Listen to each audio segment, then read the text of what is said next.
I want to share the very first dating advice sentence I was ever given and how it completely changed the way I dated before I even started dating.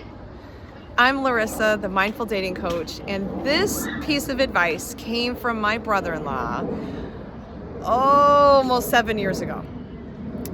For a little background, I had met my then husband at 19 as 3 days before my freshman year in college had started.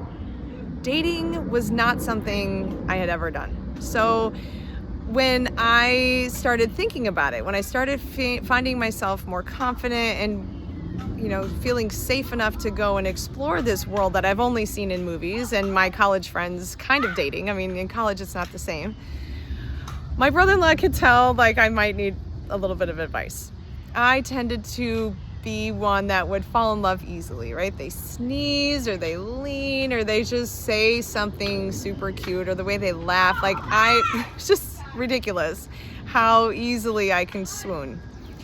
And I was heartbroken. I was madly in love with my then husband and it had fallen apart in front of my eyes. And my brother-in-law was very insightful in knowing that I needed a little help.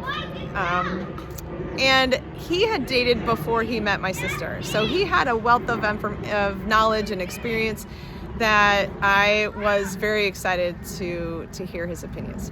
And this one sentence, this one piece of advice was a game changer for my heart and for my intentions around dating from day one. I'm so grateful and I want to share it with you. He said, we sat down on the couch. It was late at night. The kids were in bed, right? We could have some adult time to talk. And he's not one for words. So this wasn't a lengthy conversation. There wasn't a lot of storytelling or anything left, what of course I would have loved to hear. He literally just sat me down and said, here's what you need to do for dating.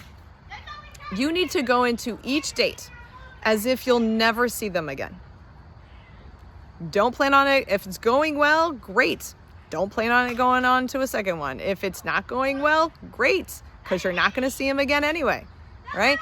Reframing the way I think about my time with this person gave me this open permission, this freedom to just enjoy being there with this person, being super present, appreciating the person for whatever gifts they're giving me in the moment, the questions that I'm asking myself, the experience of learning about myself while I'm in their presence, and having no expectations and no hopes of seeing them again, right? That sounds sad, but it's brilliant. It's exactly what I needed to truly have a blast in dating.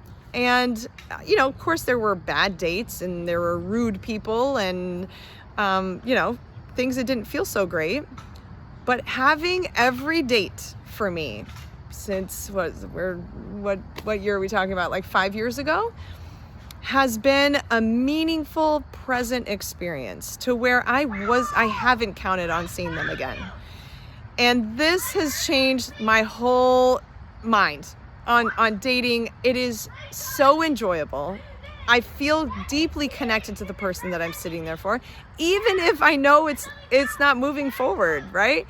And then if I do like them, right, managing that expectation has created a wonderful space for that person and I to have conversations around what we want with each other.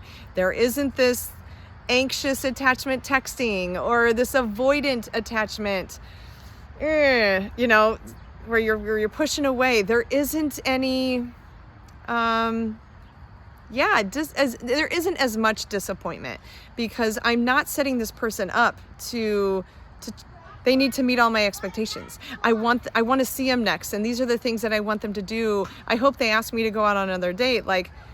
None of that happens because the expectations aren't there, right? If the expectations aren't there, you can just be present, enjoy them, enjoy their humor, find them funny and cool when maybe you're putting this like, okay, will they be my forever person? You're like putting that out in front of you.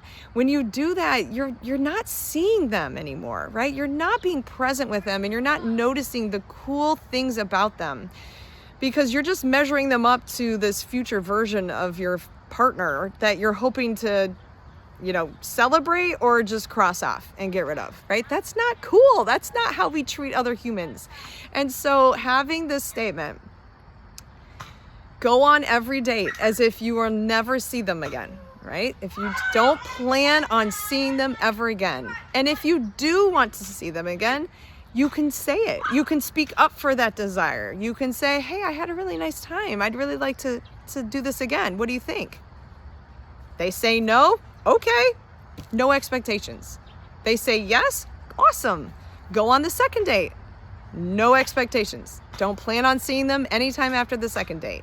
And you just let it flow naturally. This will help, ladies, this will help the gentleman a lot, because there is a lot of pressure, probably on both sides, but a lot of pressure to keep the ball rolling and to take initiative on all these things, and to feel like, oh gosh, am I measuring up to what they have in their mind, instead of just being present and enjoying them.